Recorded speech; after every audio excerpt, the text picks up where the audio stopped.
Kali ini akan dibahas tentang siklus Krebs. Nah, ini siklus Krebs.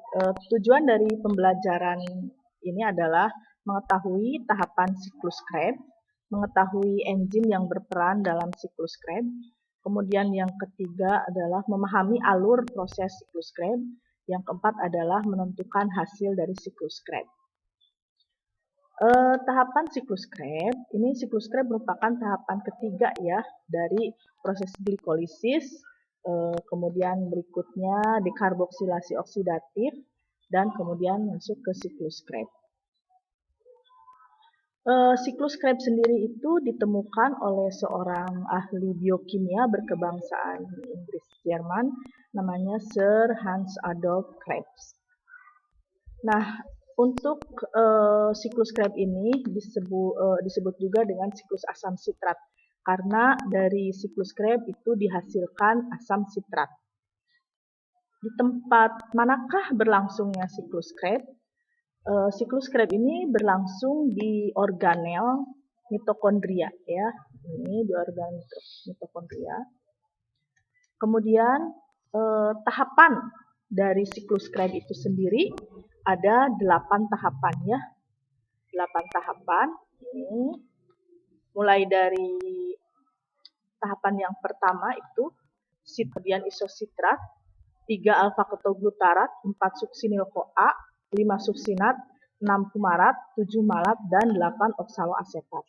Nah, di sini Ibu sebetulnya punya tips agar kalian bisa mengingat ke-8 tahapan dari siklus Krebs ini dengan cara Anda mengingat saja huruf yang pertama dari setiap tahapan tersebut. Misalkan Si untuk sitrat, Iso untuk isositrat, Alfa untuk alfa ketoglutarat, Su untuk suksinil CoA, Su lagi untuk suksinat, Fu untuk fumarat, Ma untuk malat, dan O itu untuk oksaloasetat. Jadi kalau dikalimatkan begini ya, Si iso alfa susu fumau. Mudah bukan? Nah, sekarang mari kita lihat bagaimana proses dari tahapan siklus Krebs itu sendiri. Yang pertama adalah ketika asetil koenzim A yang memiliki 2 atom C itu masuk ke dalam siklus Krebs akan berkondensasi dengan asam oksaloasetat atau oksaloasetat ini ya dengan 4 atom C membentuk asam sitrat dengan 6 atom C. Kemudian yang kedua, proses yang kedua dari asam sitrat membentuk isositrat. Ini terjadi isomerasi, dia akan masuk oksigen dan mengeluarkan masuk air dan mengeluarkan air juga. Nah, dari isositrat yang 6 atom C ini akan mengalami pemutusan 1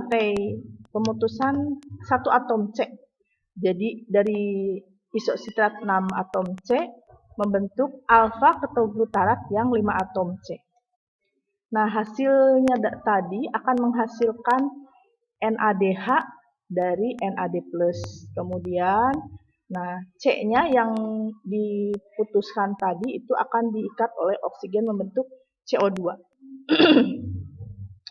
Tahapan yang keempat adalah dari alfa ketoglutarat ini kemudian akan membentuk suksinil CoA. Masih ini 4 atom C ya.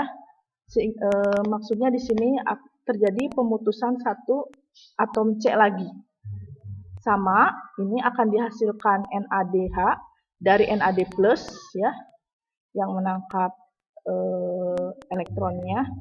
Kemudian ini akan masuk koenzim A yang akan diikat oleh ini ya suksinil tadi, koenzim A. Kemudian C-nya, atom C-nya akan diikat oleh oksigen menjadi menghasilkan CO2 pula. Berikutnya yang kelima adalah dari suksinil koenzim A akan masuk ke suksinat, sama masih 4 atom C. Di sini akan terjadi pembentukan ATP dan pengeluaran koenzim A. Ini pembentukan ATP dan pengeluaran koenzim A. Pembentukan ATP di sini didapatkan dari GDP yang akan berubah jadi GTP, kemudian berubah jadi ADP dan ATP. Berikutnya, dari suksinat 4 atom C akan membentuk fumarat. Fumarat ini dia dihasilkan dari ini adalah dihasilkan FADH. FADH2 dari FAD. Kemudian dari fumarat membentuk asam malat masih 4 atom C. Ini akan masuk air H2O. Kemudian tahapan yang terakhir adalah oksaloasetat. Dari malat ke oksaloasetat ini akan terbentuk NADH. Nah, dari sini kita akan lihat ini ternyata prosesnya itu tidak hanya pemisahan atau penambahan molekul, tapi juga dibantu oleh enzim. Misalnya untuk dari proses yang pertama untuk pembentukan sitrat dari oksaloasetat yang berkondensasi dengan asetil koenzim A itu dibantu oleh enzim sitrat sintase. Kemudian tahap yang kedua dari sitrat menjadi isositrat itu dibantu oleh akonitase. Kemudian dari isositrat menjadi alfa ketoglutarat ini dibantu oleh enzim isositrat dehidrogenase. Selanjutnya tahapan yang selanjutnya adalah alfa ketoglutarat dehidrogenase. Kemudian dari tahapan yang keempat kelima ini adalah enzimnya suksinil-CoA sintase merubah suksinil-CoA ke suksinat. Berikutnya adalah dari suksinat ke fumarat ini dibantu oleh suksinat dehidrogenase. Dari fumarat ke malat ini enzimnya adalah fumarase dan yang terakhir dari malat ke oksaloasetat dibantu oleh enzim malat dehidrogenase. Nah, dari sini kita lihat bahwa hasil dari siklus Krebs ini dihasilkan ada 3 energi yang sangat penting. Yang pertama adalah NADH sebanyak 3, kemudian FADH2 1 buah dan ATP 1. Ya, jadi ini. Nah, karena masuknya asetil koenzim itu 1, itu jadi 1 FADH2, 1 ATP dan 3 NADH. Nah, asetil koenzim itu dihasilkannya itu dari dekarboksilasi itu ada 2. Jadi itu dari hasil yang tadi, siklus Krebs 1 putaran tadi dikali 2 sehingga akan didapatkan hasil akhir dari siklus Krebs adalah 6 NADH, kemudian 2 ATP dan 2 FADH. Nah, ini adalah NADH, FADH ini setara dengan ATP, hanya saja dia berenergi tinggi.